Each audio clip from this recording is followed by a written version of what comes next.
আসসালামু আলাইকুম। আশা করি সবাই ভালো আছেন। আপনাদের আব্দুল্লাহ লার্ন ইউটিউব চ্যানেলে সবাইকে স্বাগতম। আজকে আমরা যে বিষয়টি সম্পর্কে জানব, নবম দশম শ্রেণী বিজ্ঞান বইয়ের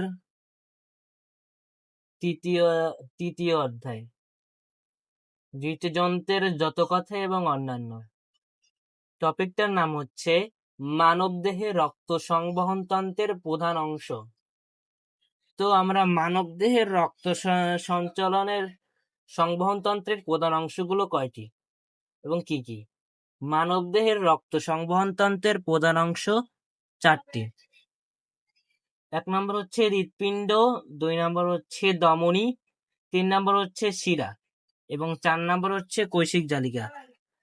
তো আমরা আজকে দুটি সম্পর্কে জানবো, পরের ক্লাসে আমরা অপর দুটি সম্পর্কে জানবো। তো আজকে আমরা যে দুটি সম্পর্কে জানবো সেটি হচ্ছে হৃৎপিণ্ড এবং ধমনী।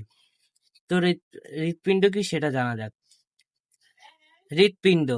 হৃৎপিণ্ড রক্ত সংবহন তন্ত্রের অন্তর্গত এক রকমের পাম্প।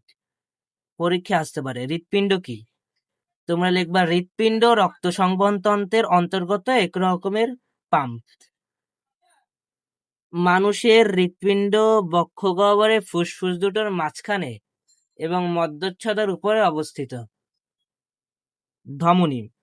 ধমনী কি? যেসব রক্তনালীর মাধ্যমে রক্ত হৃৎপিণ্ড থেকে দেহের বিভিন্ন অংশে বাহিত হয় তাকে ধমনী বলে।